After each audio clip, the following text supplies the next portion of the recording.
Good morning. This is the Eager Beaver Show. You are listening to a True North Eager Beaver Media Incorporated podcast.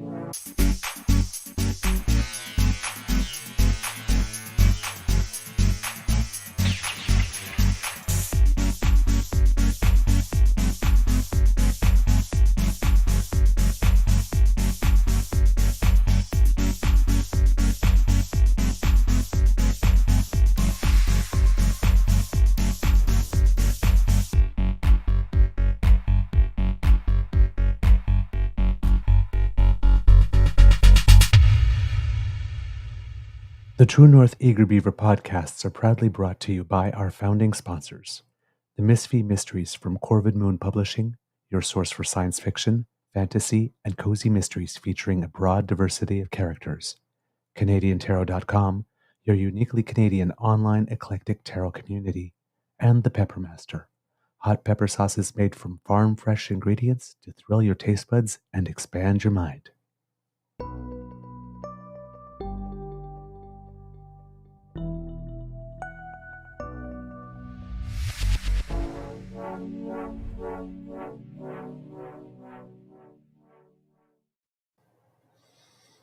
Well, good morning and hello, kids and cubs, and welcome to season 3 and episode number 341 of the Daily Beaver Morning Show here on the Crier Media Network. Shadoop, shadoop, shadoop, shadoop, yeah. I'm your host, the Eager Beaver, pronouns he, him, hey, Mr. Beaver A. And with me, as always, is my good friend, Mr. Grizzly, looking absolutely wonderful in red today. Thank you. You're actually the liberal, and I'm the conservative today.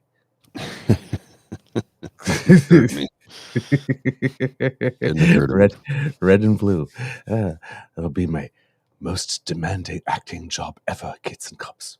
Yes. Me as a conservative. A big thank you goes to our podcast founding sponsors, the Pepper Master, the Misfit Mysteries from Corvid Moon Publishing, and CanadianTarot.com, who have been with us since the very, very beginning. Thank you so very much. We appreciate everything that you do for us. It's going to be a lovely day here at the Beaver Lodge.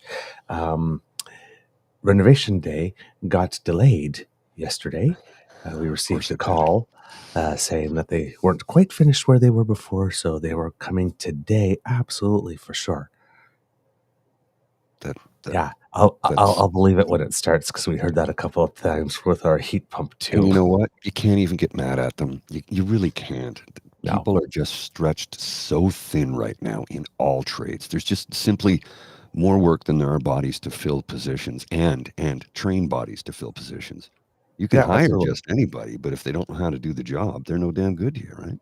Yeah, absolutely. And, you don't want to leave the job that you're doing, 90% done. No. Finish it up properly so that when you start the next one, it's behind you. You don't have to worry about it, and the client's satisfied. So, yeah. I understand. Look, I've been in that game where I'm sorry, I just can't get to you till next week. I'm just bogged down with work. I've got too much. I'm waiting on parts. It's, people are pretty understanding for the most part. Every now and then you'll have somebody who'll just lose their mind. It's like, okay, well, I'm firing you as a client. And I've done that before. Yes.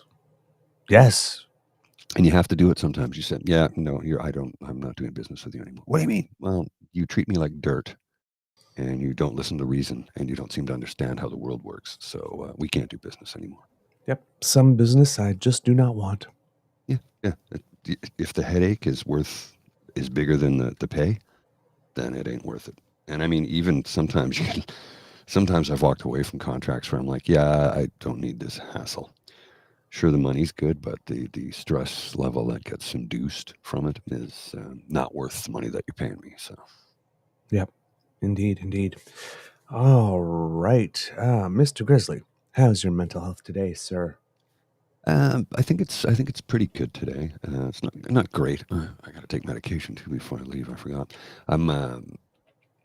I wasn't feeling wonderful yesterday. I mean, I got through the work day, but as the day went on, I started getting a violent migraine, and I think, in all honesty, I think it had to do with the pressure system because the pressure system changed, and it was all sinus, like right across the front. So it's like I took an antihistamine, which helped for decongest and relieve some sinus pressure, and that felt a little bit better after a while. But I was just wiped out, exhausted. I think combination of the weekend and just a million things going on in my life can make you a little tired sometimes. Oh yeah, absolutely. I've got a couple of things, but if you've got something to start with today, I have no problem handing it over. Well, I started to talk about how Kevin O'Leary is just. Well, I remember him being Mr. Wonderful, and he was rather abrasive on Dragon's Den from time to time. And Yeah. The very last Wonderful seems like it was compensating and doing a lot of heavy lifting in those sentences. Well, the very last episode he was on, everybody just the last episode he was on, I remember it very clearly because you could see the look on his face of, oh, I'm an asshole, I'm defeated, and it was time for him to go. And it was when they had a group of kids from Halifax, from a community school in Halifax, that started making sauces from the vegetables they were growing in their garden, like pepper sauces and hot sauces. And all the dragons were like, "This is wonderful. You're learning how to garden. You're learning how to make your own food. You're learning how to conduct a business." Everybody was in except for him. He's like, "No, I don't see this. Just a bunch of kids. I'm out." And you could see all the other dragons we're all in. We're all in. We're all in. So they all put a whole bunch of money into it and helped out, and they were all joyous. And your camera pans over to him, and you see this look of utter defeat on his face, like, yeah, my ego got the best of me. I was being an asshole, and sometimes you should just do a good thing because good things need to be done. It was his last episode. It was time for him to go. Now, when he was running to be the conservative leader, what's her name from the show whose name I'm escaping? I see her right now, red hair. Lost your feed there. Arlene? Pardon? Arlene Dickinson or something? Yes, thank you, Arlene Dickinson. She came out and said, do not elect this man leader of the Conservative Party of Canada. She said, I know him. He's a good businessman. He's a smart businessman. He is not a politician. He should not be in that position. He will do harm to this country. And this is a woman who's made a ton of money, but she also had hard times. Now, he had hard times when he first started out, but I think he's lost touch with that. And he's kind of become a bit of an arse over the last few years, and he defended Trump and defended Trump's saying that he can, do whatever he wants, basically. So it's just, dude, your ego is getting the better of you. It's time to step out of the spotlight because each time you get on television, you just open your mouth and say something stupider each time, every single time. And all you're doing is sinking your own reputation if there's anything left of it. I think people are only dealing with you because you still got money. If you were a poor schlub like me, nobody would talk to you. Right? I could see that. Yeah, I think he's one of those money people who decided that he was going where he thought the money was going to be, which is in that movement. Yep. And I mean, there's always going to be money in that movement, but the problem is that you got to fly so close to the sun when you're in that movement that if you melt your wings, oopsie. Right. As Donald Trump is learning, it seems. Yeah, well, the hard way, because number one, it seems he defamed E. Jean Carroll yet one more time. So it's sort of like, everybody say like the big discussion is like whether or not she's going to sue me. And technically, if it was me, I would have like with the money I got so far, I would have like one person hired to monitor all media. And every time he opens his mouth about me, I would just sue him again because I've won twice already. It's literally at this point, it's just easy money. Well, nobody will put up the bond for the $450 million he owes her. Well, that's he does not the money that he just owes her. That's the money that he owes her, I believe. And then the money from the settlement from the Trump organization thing, which was like over $350 million. But he says he's worth $2 billion, but he can't come up with $450 million. Yeah, he cannot come up with it. Apparently, there was some company that was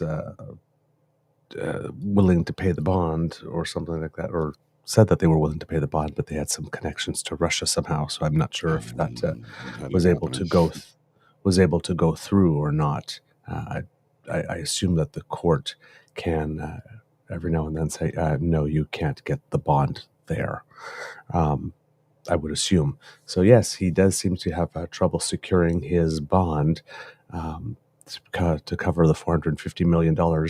He's trying to, in court, to try to have the size of the bond reduced, right? So that went fair. The purpose for that is so that he can stay out of jail pending appeal. But yeah, it's his problem seems to be that he hasn't been able to find a financial institution that is reputable that will consider his real estate holdings as collateral. Maybe it has something to do with the fact that you just lost a court case about overvaluing everything you own. Well, and now you got to use the stuff that you own to go and get some money to keep your ass out of jail. And people go says, well, didn't you just lose a court case saying that what you own is actually overvalued and we don't actually know, and that you're kind of a big risk and you lie about these things? So no, sorry, we're closed. Yes, when you walked in, it's like that moment, like it's the store closes at 5:00 and it's like 4:58 and you're running to the store and they got that little sign and they just, as you get to the door, they turn it and smile. Sorry, we're closed. It's like, no, I need tickle-me elbow. My kid's gonna kill me. Well, lack of planning on your part does not constitute an emergency on mine. Right? I need that for my kid. Well, maybe you should have got here earlier. Please. And they pull down the curtain. They draw the blinds. Sorry. Yeah, so he's out of money. He's out of luck. He's being sued into oblivion. He said that he should have absolute immunity, no matter what. Oh, and he also always says that. He promised a bloodbath in November if he doesn't get elected. This man is not playing with a full deck. So typical Monday. Yeah, basically, yeah. Give me what I want, or I'll trash the entire place. Well, give me another cheeseburger. I see a couple of things floating around right now online, and I'm like, I don't even know what to say about that. Jan Arden is trending because she wants to become the leader of the NDP as well, apparently. And white conservative men really don't like that. They really well, wait a minute. She's a woman and an artist at the same time. And a woman of size. Yes, who wants to become leader of the Well, yeah. and I have some personal issues. I can see how conservative men would have a problem with that. I like Jan's music and I like her acting. She's quite funny, but I have some personal issues with her from an incident a couple of years ago where I asked her to try and use her platform to highlight the fact that people were dying in long-term care homes, and one of her friends' supporters said, yeah, but why isn't the Prime Minister doing anything about sending horses to Europe for food? I'm like,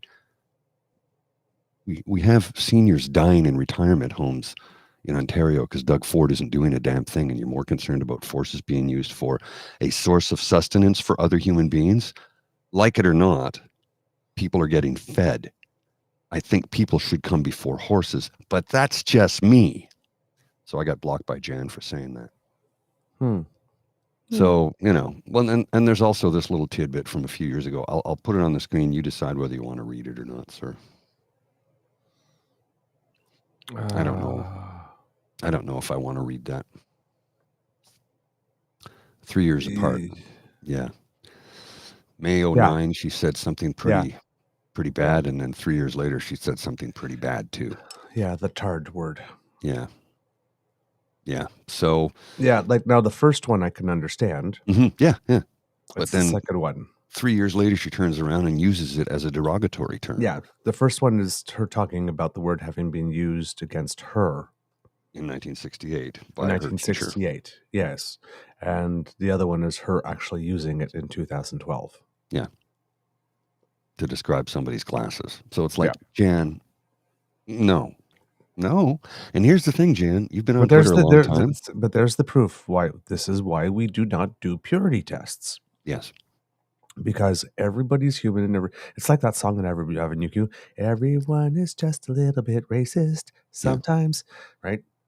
Yeah. Everybody has a bad moment where they go down into the well and they pick out a word that they really shouldn't And use it at the wrong and use time. it at the wrong time. And when you do it on the internet, it's forever. Yep. Oh, and I've done it too. I've made mistakes like Oh, that. God, I know. yes. I fully own it, though. I go, yeah, I said that. People are like, oh, I'm not denying it. It's right there in front of you. You can see it, can't you? Yeah, I said it. And I meant it at the time because I was angry, because a person was harassing me. So I lashed out. Okay, and what are you going to do Not proud about it? of it now, but What are you going to do about it? I'm not going to do a damn thing about it. It's there forever. I said it. I did it. I don't regret it. it wasn't Was my it best too moment. harsh? Yes. Was it wrong? Yes. But I said it. It's there. I can't take it back. I can't erase it. And I'm not going to try and hide from something I did if I did it. I own my mistakes. That's what a real man does. That's what a real woman does. That's what a real adult does. Man, woman, she, they, he, him, her, zer. You own your mistakes when you make them. You own them. That's it. It's not complicated. I made a mistake. I own it. And sometimes I apologize. And sometimes I don't, because I might still stand behind what I said, even if it was harsh. Especially when somebody is coming to harm you. I mean, Yep. It's as simple as that. Yep, indeed. The big bombshell, if one would consider it a bombshell, came from provincial politics yesterday, Ontario provincial politics, where the leader of the Ontario Liberal Party, Bonnie Crombie, who still doesn't yet have a seat, but I don't think that that's such a big deal as a lot of people think it is at the moment, given that we're, still about 3 years out from a provincial election or something of the sort. It is 3, isn't it? I believe so. I think it's still about 3. Or maybe it's 2. I don't even know. Yeah, we might be closing in on 2 in June. Yes, you're right. Yeah, in June it will be 2. That's correct. So still greater than 2. And, there's plenty of time for that. And, but she came out and took a position on climate change and carbon pricing. And it seems that her position is that she will not be using an Ontario carbon tax as a solution. So she will now, of course, when we say carbon tax, that's a short form for carbon regulatory fee. Right. Just like when we say payroll taxes for EI and CPP, they're really deductions. They're really insurance premium contributions, but we say tax because it's a shortcut. So that's for all the pedantic people out there that keep on saying, oh, well, people say it's a tax. It's not actually a tax. It's a regulatory fee, which is why it was considered constitutional at the Supreme Court level. And it operates like a regulatory fee as well. So in Canada, if you happen to be living in one of the jurisdictions where the federal backstop applies, and when this carbon pricing started, it was only applying in a few provinces, and then for some reason a certain number of Atlantic Canadian provinces decided that the programs that they had before that were compliant, the in-province programs, they weren't going to run anymore. Doug Ford came along and destroyed cap and trade. So if you live in Newfoundland and Labrador, where Premier Furey is joining the other 6 conservative premiers, as someone pointed out after Danielle Smith said, a whole bunch of premiers from a wide variety of perspectives. No, it's 6 conservative premiers and 1 in Newfoundland and Labrador who happens to be not of your persuasion. Right. But then the government of Nova Scotia also had a proper plan and decided they were not doing it. And the government of Ontario had a proper plan and decided they're not doing it. So if you live in those 3 provinces and you weren't paying it at the beginning, but you are now, you have your provincial premier to thank for this. And a lot of provincial premiers don't want to take the heat from that and don't want to take on the cost or the responsibility of doing it, particularly, for example, in Ontario and in Alberta, who recently presented I'm not sure if Ontario's presented its budget for this year yet, but Alberta recently has tabled it. And with putting money aside into the Heritage and Savings Trust, which is something she's doing so that she doesn't have to pay people what their work when contract negotiations come along, they're still reporting an over $300 million surplus. And As a premier who has the power of legislation and the power of directing money, she is not choosing to help her own citizens with her own money. She was coming cap in hand to Ottawa with her hands up, like she's living at the Palm View Motel again, saying, Ottawa, can I has money to alleviate the affordability crisis, even though I could do it myself, but I choose not to. Ottawa, can I have money? Can you reduce your carbon tax increase, which is 0.3 cents a liter or a little less?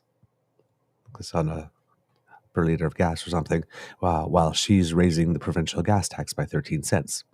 She could not raise the provincial gas tax, or she could raise it by only 9 cents and thus negate the effect of the rising carbon. But she chooses not to do that. It's Ottawa's problem. Ottawa must fix her problem. Yeah.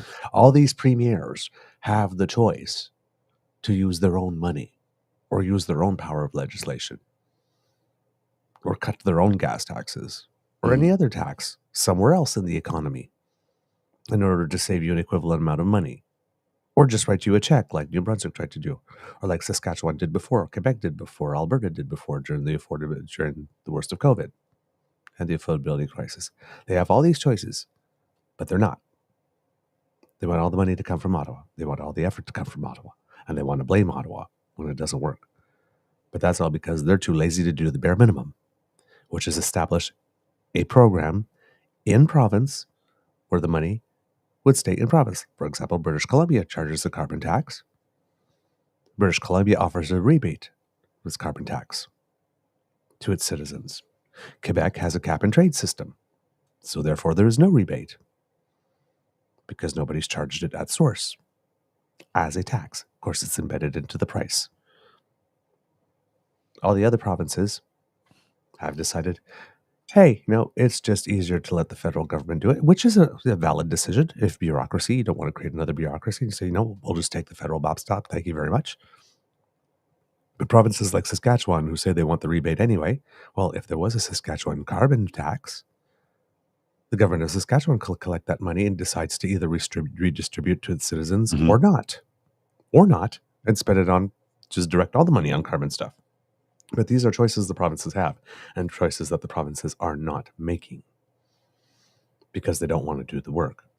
So it appears that Bonnie Crombie is saying that she will have a suite of measures, that she will take it seriously, but one of them will not be an Ontario carbon tax to replace the federal backstop. So I don't know if it's a return to cap and trade that she's got something planned. But it looks like she is going to take measures so that the federal carbon backstop no longer applies in Ontario, but none of them will be a carbon tax. Now, while this may, let me put it this way. A lot of people are either criticizing her very strongly, carbon purists, and a lot of people are saying, calling this a brilliant move.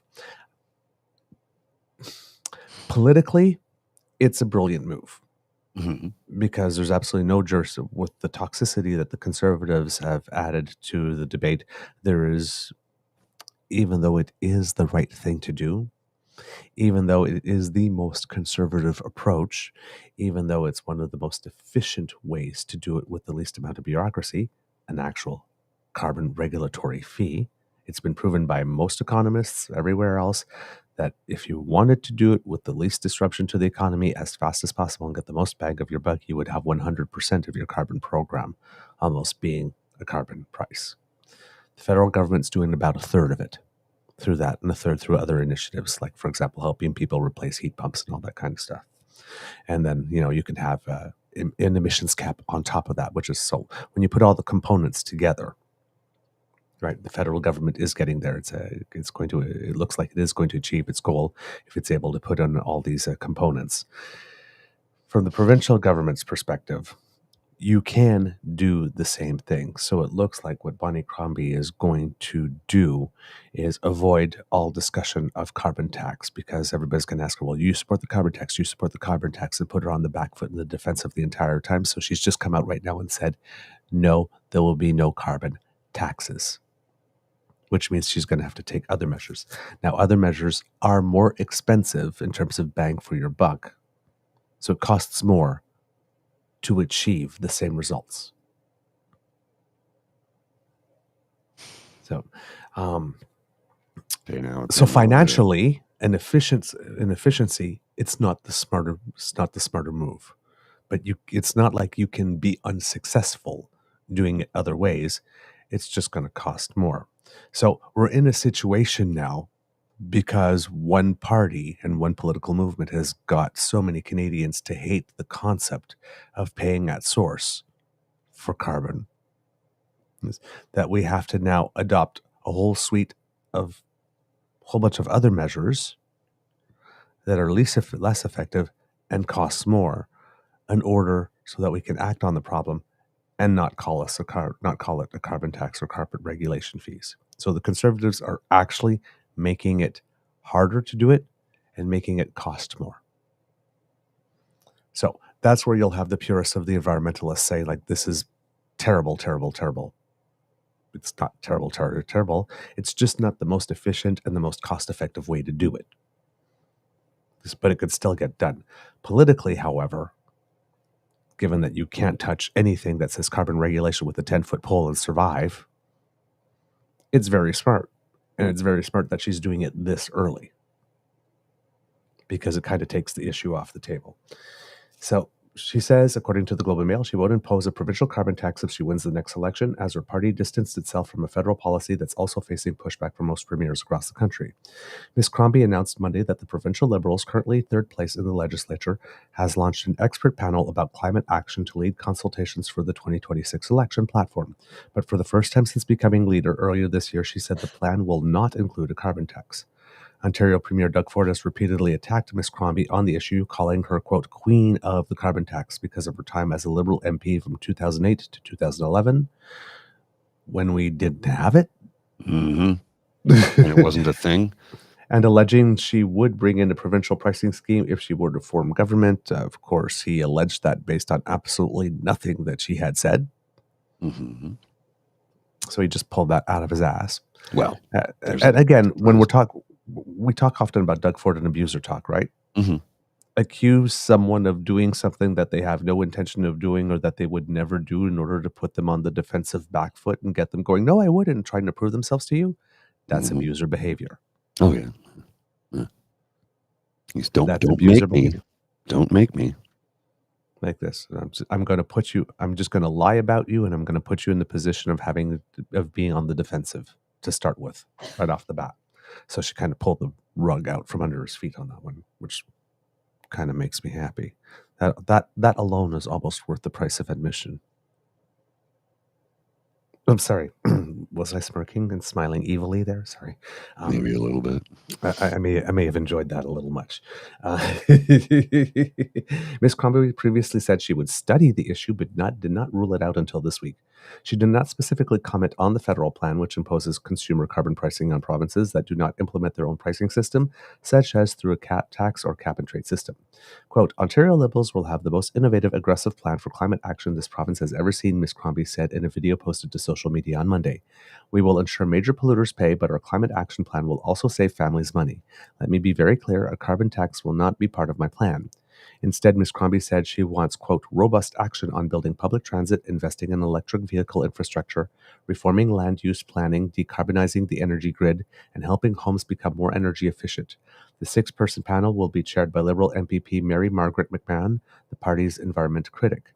Ms. Crombie, who does not hold a seat in the legislature, did not do interviews on Monday, but members of her party told reporters at Queen's Park that the federal carbon pricing plan suffers from miscommunication. Quote, it hasn't been communicated clearly to people, and so at a time when people are feeling a lot of pressure, this has become the focus of the affordability crisis. And as Chantal Hébert, I think, recently said on that issue, I think the Liberals' problem on this is that they thought that the battle had been won because they already fought 2 elections on the carbon pricing and won, and then fought all the premiers in court at the Supreme Court and won. So I guess they figured it was good enough. But yes, this program has been atrociously communicated. And the Liberals only have themselves to blame. only have themselves. And this is not the first time they've done this. Oh yes, terrible comms, like terrible comms. I don't know what's going on with that. They have so many smart people working for them, so many smart members of parliament, so many smart cabinet members, but their comms division is just atrocious. Atrocious. Yep. Quote, they don't understand the purpose, the history of it, what it accomplishes, so we're looking at creating a great plan with a great group of people. Progressive Conservatives called on Ms. Crombie to disavow the federal carbon pricing regime. Quote, what's her position on the federal carbon tax that the federal government is imposing on the people? It seems that her position is that we're going to create a provincial program that will meet the minimum criteria that the federal government is demanding so that the federal backstop doesn't apply in Ontario. Mm. It seems to be that is her position, even though the conservatives, progressive conservatives, are pretending that they just can't understand it. But again, they're pretending that they just can't understand money being collected and then rebated, even though the GST is a conservative principle where there's money collected and people get a GST rebate.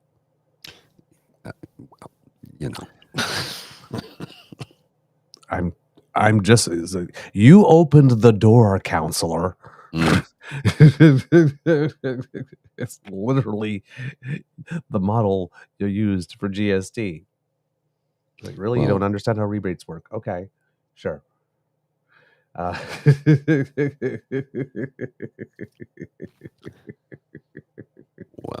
I'm sure you've seen the viral video that Sean Fraser made about Pierre Poilievre, but have you seen this scrap the crap, right? That Michel Ferrari kind of stepped in it. Yesterday, was it yesterday or the day before? When I'm trying to find the video. It was a thing of beauty where he just yells, "Oh, scrap the crap," talking about how you need to do this, you need to do that. It's like, you voted against funding for, we gave our military personnel a pay raise, and you voted against it in December. Scrap the crap. It's like they come out here and pontificating about how we should do more to help people, but you voted against every single measure of help to every single Canadian back in December when you tried to hold us over Christmas. You duplicitous, two-faced, lying. Conservatives are like that. It's like, oh, these poor people, they're going to food banks, 2 billion people. The federal government should do something. Okay, let's do something. Not like that. Yeah. That's exactly what it is. Those people. Not that way. Where you asked for us to help, we're helping. We don't like the way you're helping. I see there is no pleasing you. No. And then as we're talking about smoking carbon, pancake. Yes, carbon pricing as a concept being politically toxic, even in Alberta, where you have the NDP leadership race going on. Two of the NDP leadership candidates, Raki Pancholi and Sarah Hoffman, have also came out against carbon pricing, opposing it, with Kathleen Ganley saying support for the pricing scheme is gone. Former Calgary Mayor Naheed Nenshi, who also is in the running, didn't have a comment. And in Manitoba, where there's an NDP Premier, Wap Kinew, he too is asking for some type of relief in some way, but hasn't joined the other premiers in that letter writing campaign to pressure the federal government. But he is on the record as saying he might prefer something else. But hey, he might come up with his own system to make that happen in Manitoba as well. He's not going the same route as all the premiers that have decided Justin, do something is their solution. Yes. Yeah. Okay, yeah. I did something, but oh, shut up! Just shut the fuck up. Stop complaining. Every time we try and do something, you try and stop us and tell us we haven't done enough. That is the definition of insanity. Indeed. Now, this move from Bronnie Crombie has gotten praise from a very unlikely source, which is Evan Scrimshaw. Yeah, I saw his. I haven't had a chance to read it yet, but I did see it. He says, yes, I'm really defending her. I'm like, whoa. Yeah. Well, let's read it. Why not? Okay. You want me to start? Have you got it? Yeah, it's right in front of me here. Okay, go ahead. In December, one of the last columns I wrote last year was taking Bonnie Crombie out to the woodsheds for not having an opinion on whether she supported a carbon tax. In the afterglow of the Ontario Ontario Liberal Party leadership race, the lack of defense of a single says signal. It should be single, I guess. Yes. Liberal achievement angered me. I was wrong. In an ideal world, I'd love Ontario to have a carbon price. I quite like the federal carbon tax as it is designed. If I were a dictator of the world, the carbon tax would be significantly higher. But I'm not a dictator of the world. Alas, and my preferred candidate for the Ontario Liberal leadership lost, so we have to live in reality. And here are a few facts. If you want to take over, sir, I'm going to grab a cup of coffee. Do you have it with you? Yes, I do. Okay, excellent. There's little chance of the federal carbon tax being operative by the time of the next Ontario election. There's almost no chance the Liberals will be governing at the federal level at the time of the next election, and Ontario cannot afford a third Ford term. Would I be happier if Nate were leader? Of course I would. I think Nate will be premier one day, and I want to make that happen. Nothing I've said about him changes because he lost, and I'm eternally grateful for his campaign.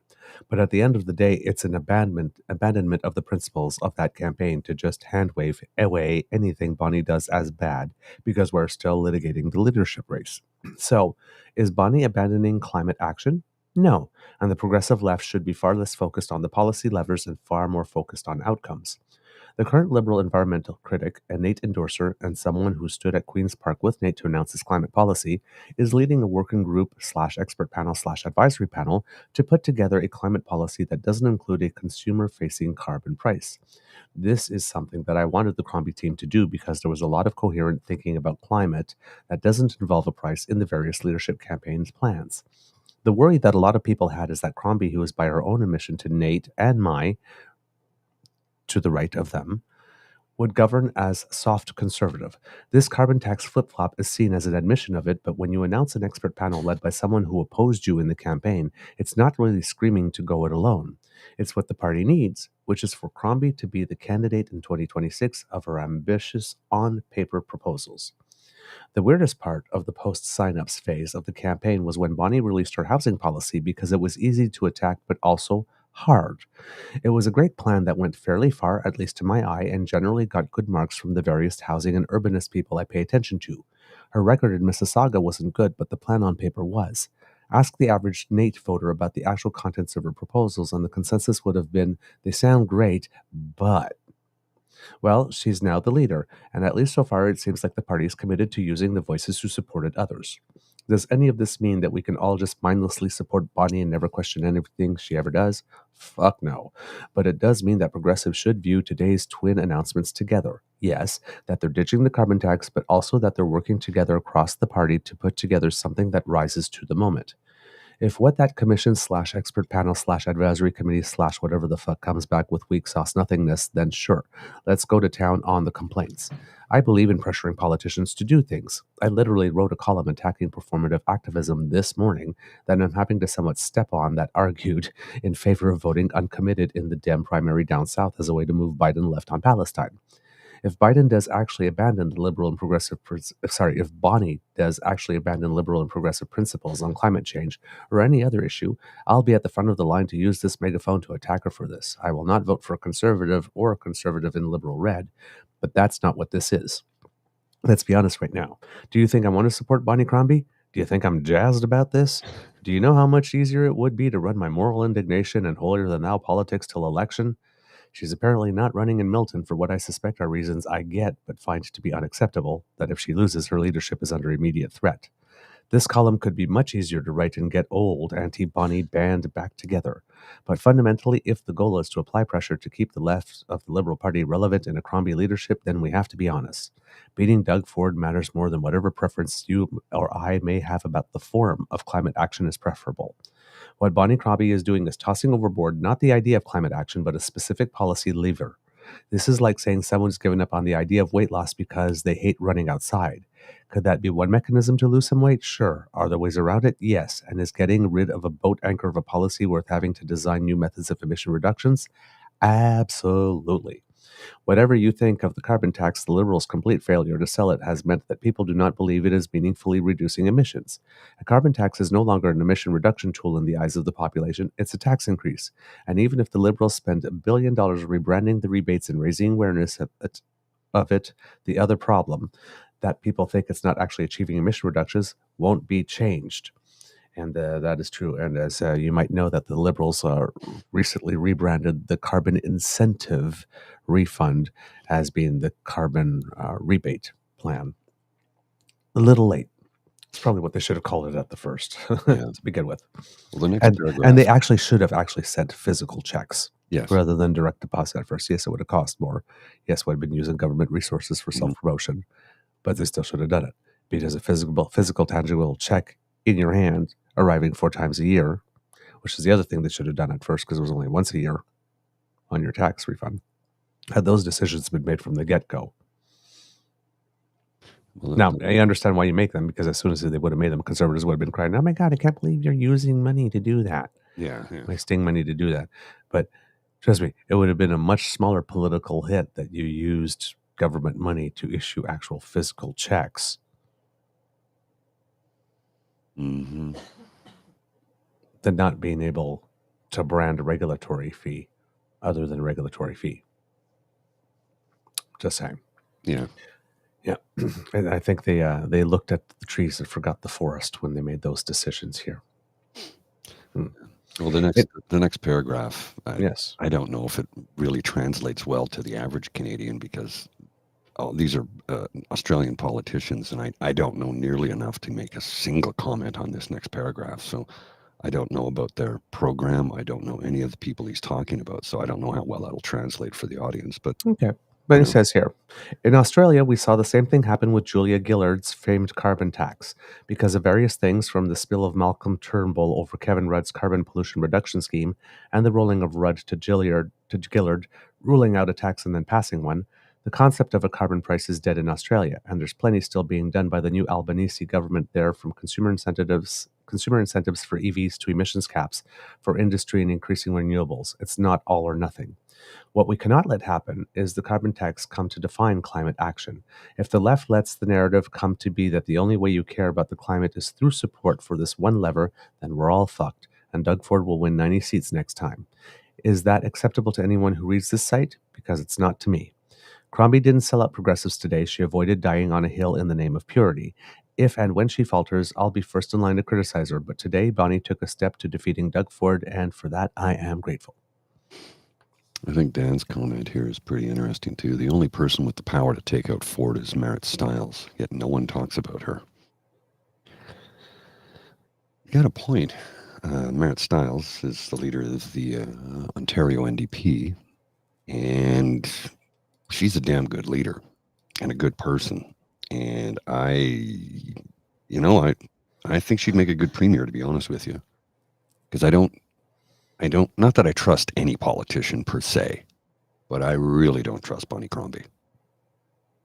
I think she's a blue Tory, a blue grit. Blue liberal. Blue grit, She's not, and she's, I don't know. I don't trust her. I get a vibe from her that I don't, it's, when they say go with your gut, I'm going with my gut on this one. I don't trust her. I don't trust that she's any different than Dalton McGuinty was. And he was a liberal by name only. I'm not saying he was a terrible human being, but a lot of the things he did were very, very conservative leaning and not progressive. He made some progressive policies. He did some progressive things, yes. But some of the other things he did were crooked and greasy, and I mean, he was the first guy to, we changed the rules. We used to be able to go and get your eyes tested. OHIP covered it. Not anymore. Now it's $120. It used to be 80. Now it's 120, and I think it's going up again. He cut funding for that. Now, if you're over a certain age, I think if you're 65 or older or 18 or younger, OHIP still covers it. But that middle ground, we got to pay. All right, fine. Okay. But why did you cut that? Why did you cut the funding for that? And he cut medical or healthcare funding by a few $1 billion. Well, he also brought in the health tax, the health cost premium, which was the largest one-time tax increase in Ontario history. Exactly.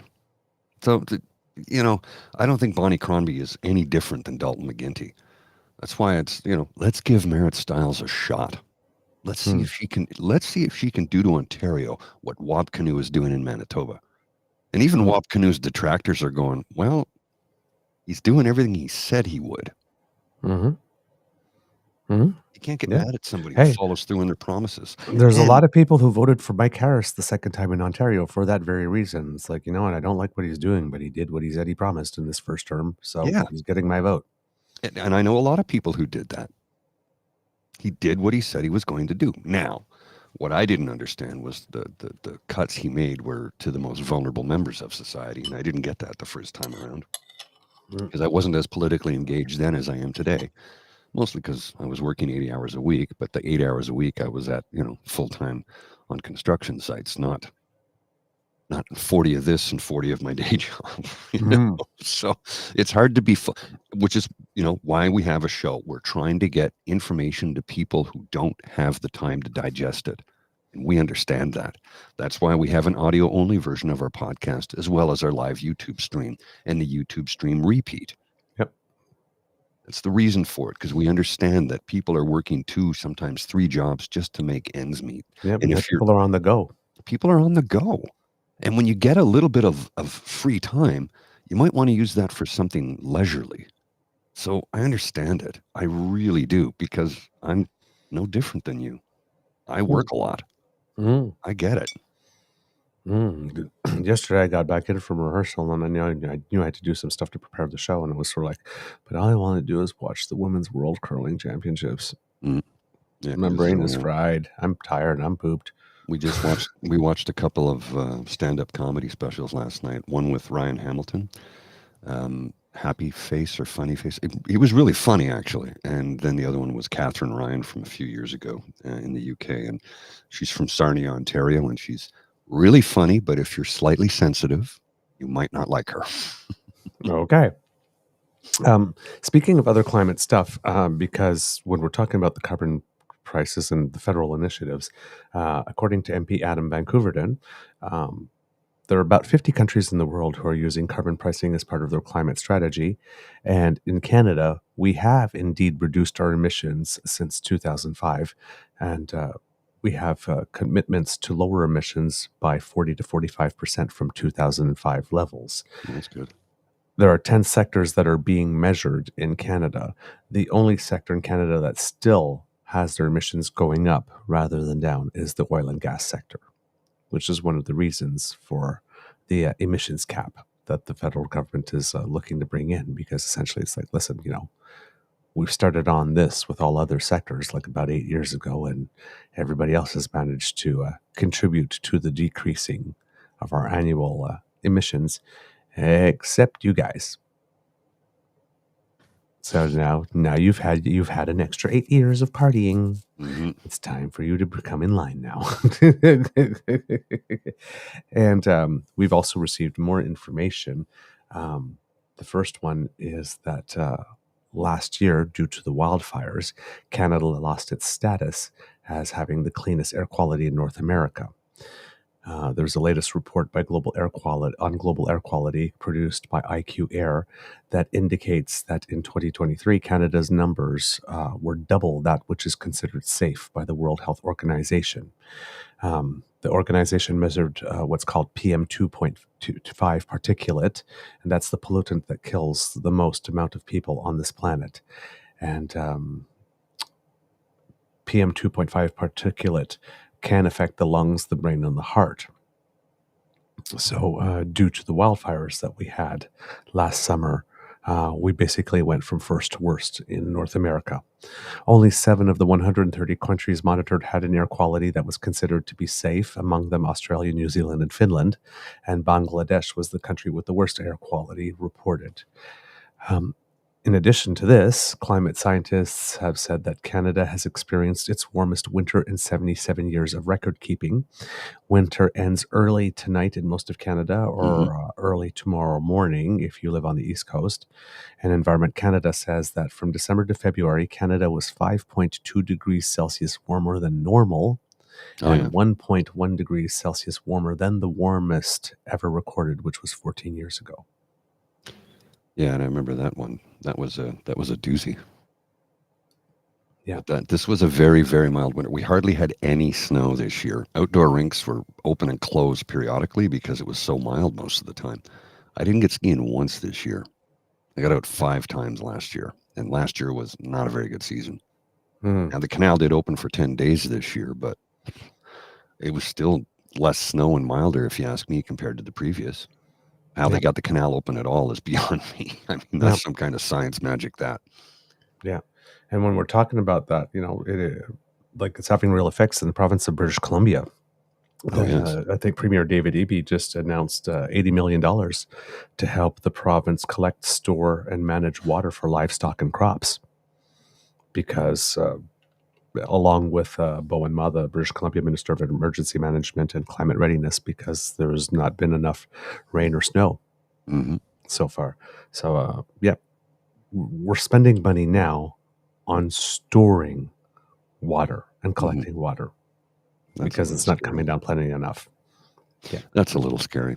I've still always been surprised that we didn't have a system of national pipelines and underground reservoirs for this, because we have all the fresh water in the world. Started to build like a long time ago, but apparently nobody thought that we should get on that at some point. Well, I think they're wondering about it now. I have another scary stat for you. Okay. This is really disturbing, and it's going to be a bit of a hot button issue, but it's disturbing. And a lot of our viewers and listeners are in our age range, so they'll probably have the same reaction I do to this. In Peel region, the number of 7-year-olds considered fully vaccinated against measles went from 77% in 2020 to 39% in 2022.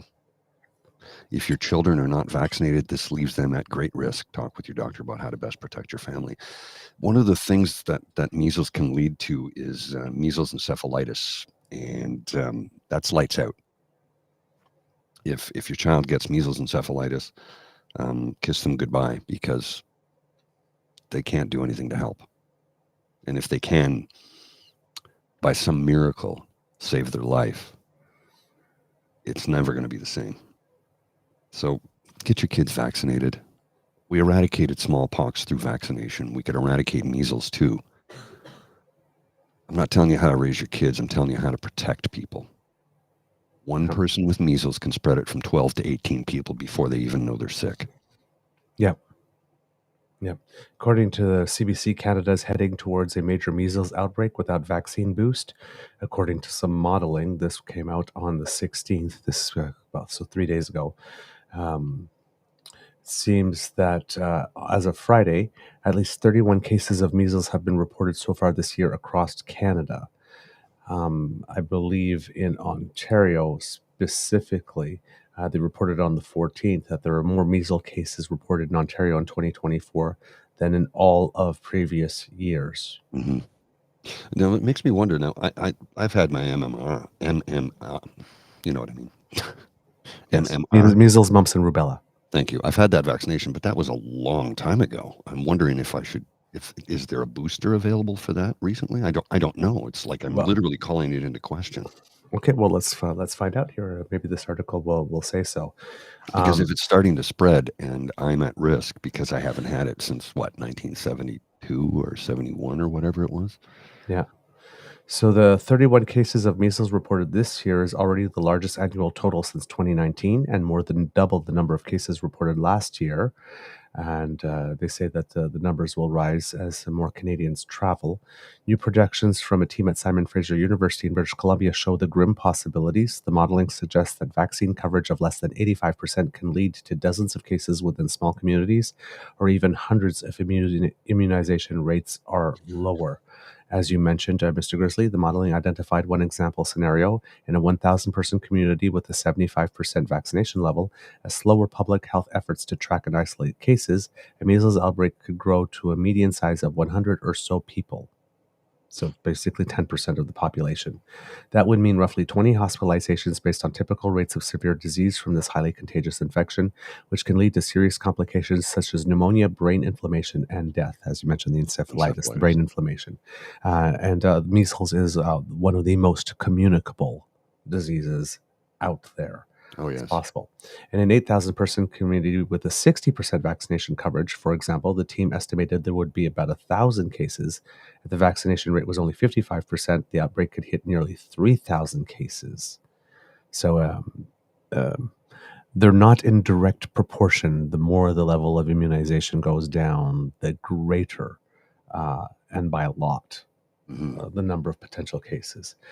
And it seems that there's some Canadian communities where uptake rates are far lower than 55% at the moment. The worst case scenario is that measles outbreaks aren't contained at all, warned researcher Carolyn Collian, an epidemiologist and mathematician at Simon Fraser University in Burnaby, BC, who helped prepare the study. Quote, Canada could even lose its elimination status for measles, which it's had since 1998. So far, the cases in Canada reported are 21 in Quebec, 8 in Ontario, 1 in British Columbia, and 1 in Saskatchewan. Montreal area is considered an early hotspot for one of those 21 cases. Overall, the article says, while the overall vaccination rates in Quebec remain high, Boileau, who is Dr. Luc Boileau, who's Quebec's public health director, stressed that there are some schools in the Montreal area where uptake for the measles vaccine is far lower, falling below 50, 40, and even 30%. Wow. There's a lot of kids that did not get immunized during the COVID break. In some cases, let's see, what do we got? Pockets of low vaccination. Yeah, there we go. Canada's overall MMR vaccination rate is also falling, and it hit a low point mid-pandemic. The latest available data suggests in 2021, the year after the pandemic was declared, only 79% of children had 2 doses by their 7th birthday, meaning 2 kids in 10 weren't fully up to date on their shots. That's down from 87% just 4 years earlier. So an almost 10% drop in the space of 4 years. And that these are children fully vaccinated for measles by their 7th birthday. The goal is to reach 95% by 2025. We hadn't reached that. In 2013, we were at 85.7%. At 2017 is the closest we got. We got to 87% vaccination rate, but the goal is 95. But now we slipped down to just under 80 at 79.2. What's more important, Simon Fraser University Collian stressed, is the variability of that coverage within different communities. In Alberta, for example, 75% of all children up to age 7 had both doses of the MMR vaccine, according to a provincial database, but the same data broken down by region shows vast disparities in uptakes. In many areas, including neighborhoods in Calgary, the vaccination rate was above 80%, while more than 100 communities fell below that level, including several with uptake below 50%.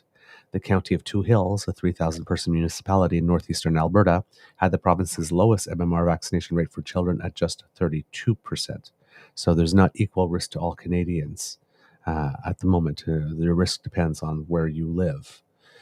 According to the spokesperson for the Public Health Agency of Canada, says that it's working with provinces and territories to monitor measles cases nationally. The agency also agreed that modeling conducted by Canadian universities suggests that outbreaks are likely if an infected individual brings an infection into schools or communities where vaccine coverage isn't high enough. And this is following a situation that is happening in Europe. They're seeing similar things here going on there. And in the United States as well, there's 58 cases reported across 17 states as of March 14th there. And let's see, in the European region, with a 45-fold increase in cases across the area between 2022 and 2023, the region, which includes 53 member states in Europe and Central Asia, reported nearly 60,000 total infections last year, resulting in thousands of hospitalizations and 10 measles-related deaths. McGill University's Ward says McGill University says that they expect the U.S. will eventually hit that level of infections, with Canada not far behind. And the article doesn't say anything about vaccinations. So, but I will make sure to look up that information and have it on a subsequent show, Mr. Grizzly, to see if what the NACI might be recommending with regard to vaccinations for measles. Yeah, a lot of people in the chat are saying I should be fine, but I still, I want to be safe. I don't want to get anybody else sick either. It's one of the least. One of the safest vaccines that there are. So if you are not sure You just go and get it. There's just go and get a booster. That I remember hearing on the radio that when they were talking about that, whether or not you should get another dose, you will not hurt yourself if you're a grown up. If you're not sure, if you've lost your vaccination records from all moving or all that kind of stuff that happens when we're kids, because we don't control our own vaccination cards when we're kids. No, right? It's our parents that do. Well, ours, for example, we lost our original ones in a fire. Well, we moved so many times. I don't know if I would still have mine. Like, I personally don't. I'd have to ask my mom, and she probably has them somewhere. But we moved a lot, military kids, right? So sometimes that's difficult. I mean, now we can get electronic copies of everything, thankfully, which makes it things are easy in that sense.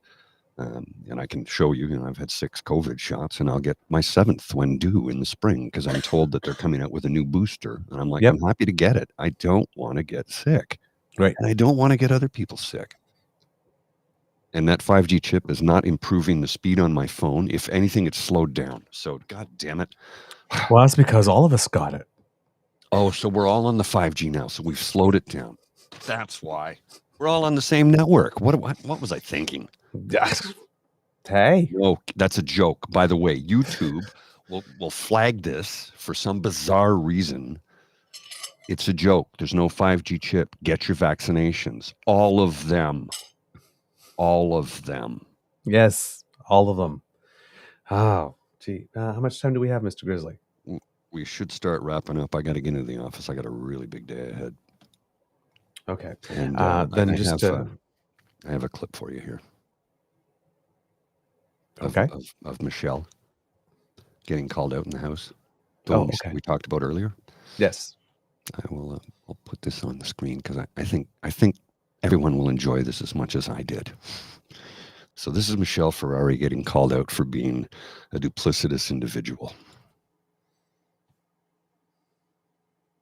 After 8 years of this Liberal NDP coalition, food has never been more... Okay, she lied right off the hop. Mm-hmm. After 8 years of this Liberal NDP coalition, okay, it's not a coalition, number one. It's a supply and confidence agreement, number 2, and it's 2 years old, not 8. So she can't even start without lying. Expensive. In fact, food is so unaffordable that 50 active serving military families from CFB Gagetown are using the Oromocto Food Bank. This is outrageous, it is shocking, and it is unacceptable. Right. So, for the 100th time, on behalf of all the Canadians and 70% of the premiers in this country, will they spike the hike, axe the tax, and make food more affordable? Yeah! The Honourable Minister for National Defence. Mr. Speaker, that's an extraordinary comment, and I'd like to commend the member for being able to say it with a straight face. Because the fact is, Mr. Speaker, we gave members of the Canadian Armed Forces a very significant raise just last year. And when it came before this House to vote for the money for that raise, every single Conservative on that side of the House voted against it. Shame. Mr. Speaker, perhaps they should scrap the crap. Shame.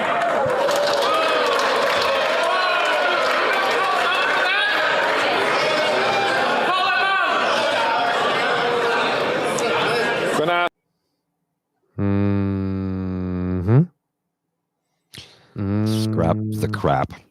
What are you going to do to help these people? Well, we voted to give them a raise in December, and you voted against it.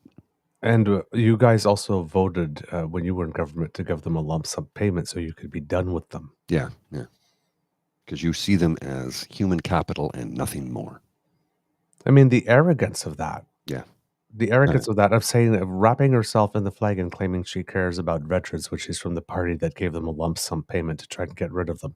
And now saying... And let's not forget the individual that Rick Mercer's friend, who each year has to reapply for funding because his legs did not grow back after he lost them stepping on a landmine in Afghanistan. He has to reapply every year to prove that he doesn't have legs. We're in bizarro world. Jeez. Before we go, for those who are wondering, the 18th Prime Minister of Canada, Brian Mulroney, who passed away on February 29th at the age of 84, his casket will arrive in Ottawa today, and we'll stay there today and tomorrow so that the public can come and pay their respects. He'll be lying in state from 12:30 to 6 o'clock today for the people to come and pay their last respects. I'm not sure if it will be the same times tomorrow, but I assume it will be 12:30 to 6. And then on Wednesday, it will be going to Montreal to lie in repose at St. Patrick's Basilica. And we'll be there Thursday and Friday for people to come and pay their respects there, I believe. And then the state funeral will be held Saturday in Montreal at Notre Dame Basilica. CPAC will air the ceremony. I assume the national news networks will order them as well, will air it as well. And yesterday in the House of Commons, his widow Mila, his children Nicholas, Mark, Ben, and Caroline were in the House of Commons to hear MPs pay tribute to him. So that's been what's been going on. I am, most of the people said the standard stuff. You could tell if you were listening to them that Pierre Poilievre didn't really have much to say or much experience with him, really. It seems that the main crux of his comments was to compliment Mila for having been the force, who kept things steady and that type of stuff, which, is a nice thing to say, but it's also the thing that you say when you have no personal experience or haven't bothered to do the research or. Well, he's not invited to the funeral either. No, he's not. He's not invited. But the response that I'm more interested in listening to, and hopefully we'll have clips for you tomorrow, is the one from Elizabeth May, who did work for Brian Mulroney for 2 years. So that's the one I'm going to be listening to today to pay attention to and bring something to you. But you can find it on the web very easily. She spoke for about just under 12 minutes in the House about that. So I will be reading that. But if you happen to be living in Ottawa or in the Montreal area and you wanted to make a point of paying your respects in person, it will be lying in state in Ottawa. I'm guessing that happens on the Hill. I would assume in West Block, which is now House of Commons, because of the fact that Centre Block is under construction for about 7 or 8 more years. Yeah. So between 12:30 and 6 today, and Thursday and Friday, St. Patrick's Basilica in Montreal, with the funeral on Saturday. Sunday? All right. Saturday or Sunday? The funeral will be on Saturday. Okay. Yeah. All right. Mr. Grizzly, do we have a show? We do indeed, sir. All right, kids and cubs. And that's the end of this episode of the Daily Beaver Morning Show. We hope that you love listening to us because we love making this for you. Little barbershop for you. Because sharing is caring. I'll sing the bass. Oh, Michael, Kit Michael. A little premature with the cue the cock. But That was a premature enunciation. Yep. Because sharing is caring and word of mouth is priceless, and you have the mouse for which we want the words to come. If you scan that QR code, story of my life, he says. Oh, dude. I love it when we joke and the kids roll with it. Set and smash. If you would like to make sure that you do not miss an episode, you do not have to, thanks to the Ray Girl who sponsored our Podpage site. So if you scan that QR code right under my chin, that will bring you to our Podpage page. That's podpage.com/The True North Eager Beaver, lowercase letters with a hyphen between each one of them.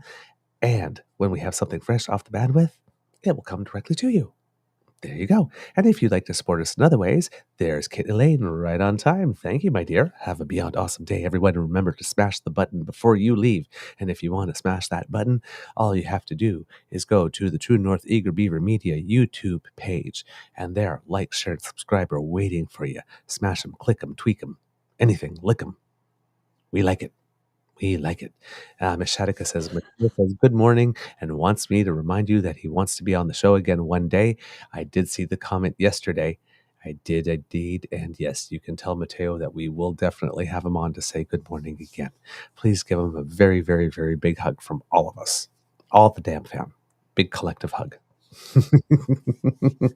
And if you would like to support us in other ways, you can do that via our coffee page. That's where you will find the Beaver Lodge Emergency Hydration Fund. So you scan that QR code by Mr. Grizzly's head there. I licked the button and the cowboy liked it. I licked the button, I liked it. Well, that's, yeah, sure, why not? Why not? So yes, if you go to our coffee page, that's coffee, ko-fi.com/eagerbeaver, lowercase letters, all in one word, you can make a little contribution to our hydration fund where our friends Guinness Coffee, Caesar, and Hot Chocolate are waiting for us to help us write, produce, market, deliver this entire show to you. And we appreciate every donation. Thank you so very much. But once again, the gift of your attention is the most important one. If you would like to write to us, our email address is truenortheagerbeaver@gmail.com. If you're listening on Apple, please give us some stars and reviews. It helps people to find us. It helps get us on the charts, all that good stuff. We really appreciate that. Because democracy is something that you do. Sorry. Hold on. You're gonna don't die on me now. Yeah, I have a little froggy in my throat. Because democracy is something that you do, please write those letters. Very, very, very important. And I've heard somewhere, and I don't know if Kit Dan is there today. Yes, he is. It seems that Kit Angela's efforts in Hamilton have been yielding some results. In that it seems that she is finally going to get, I guess, an audience or a meeting with the mayor, Andrea Horvath, to discuss certain things. So after pretending that they were not there and then sending the police to dismantle the camps and all the other stuff, Wednesday morning meeting. So there we go. They've managed to persistence pays off. Yes, it does. Make yourself a thorn in someone's side. Do what Eventually, you gotta do, eventually you do what you got to do, but you will get the grease. And see, the whole protest was polite and legal and respectful. Mm-hmm. You just had to push it to the point where they can't ignore you anymore. And it wasn't like the Ottawa occupation. They didn't take a whole city hostage. Yeah. They protested in the ways that they were allowed to protest and could protest, and created a situation where the PR hit being taken was enough that they finally got the meeting. They didn't harm anyone in the process. That's how you protest. Indeed. Loudmouths, take notes. All right. This is how you do it. Boom, boom, boom, boom, boom. This is how we protest, yeah. Mr. Grizzly, crew the cock. Boom. You are listening to a True North Eager Beaver Media Incorporated podcast. The True North Eager Beaver podcasts are proudly brought to you by our founding sponsors, the Misfit Mysteries from Corvid Moon Publishing, your source for science fiction, fantasy, and cozy mysteries featuring a broad diversity of characters, CanadianTarot.com, their uniquely Canadian online eclectic tarot community, and the Peppermaster, hot pepper sauces made from farm-fresh ingredients to thrill your taste buds and expand your mind. We are grateful to the Crier Media Network for its support, Pete Jarvis for our artwork, and Paul Joseph Something for our opening and closing sequence music.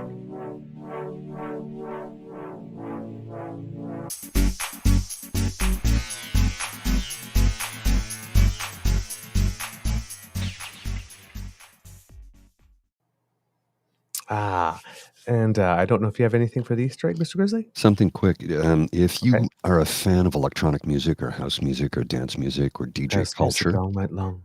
House music all night long. Tomorrowland Winter is taking place over the next few days, where they take over a mountain and have a giant rave outside in the snow. Yeah, Tomorrowland Winter. Where? It's at, where is it?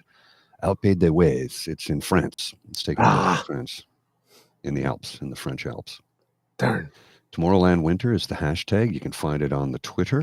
March 18th to the 25th, 2023. It must be 2024 because everybody's talking about it right now online. Yeah, immersing festival visitors in the stunning scenery of Tomorrowland Winter. So yeah, they've got a really cool setup. I'll show you a couple pictures here, just so you know. And, Road trip. well, I'd love to go to France Oh, right now, but you know, gee. it's time and money, two things I I'd love to do go not to have. a rave. I haven't been dancing in so long. Yeah, I know. So here's a couple of photos. There's they've got like a giant, I don't know, phoenix, I guess it is. I don't know. You tell me. Then there's the nighttime thing, and then there's a lady raven, and I don't know what that is, but it's really cool. So yeah, Tomorrowland Winter taking place right now in France. If you're a fan of EDM or dance music or house music or DJ culture or rave culture, whatever you want, whatever label you want to put on it, be cool to go check that out if you can. I certainly can't because, you know, I have to stay here and earn a living. Ah, darn. I can't get there and get back in time for tomorrow's show. No. Concord doesn't fly anymore, so that isn't going to happen. Just a couple of notes for you. The inflation numbers are due to come out today, so watch for that. That will be some big news. And yesterday, the vote did take place on the NDP motion with regard to Gaza. And while we have a story on that, we didn't have time to fit it in today, so I will have it for you tomorrow. All right, so it's not that we forgot about it, it's just that we didn't have time today. All right, kids and cubs. Mwah. Big kisses and hugs. Have a great day. I'll see you. Sorry, have a beaverific day.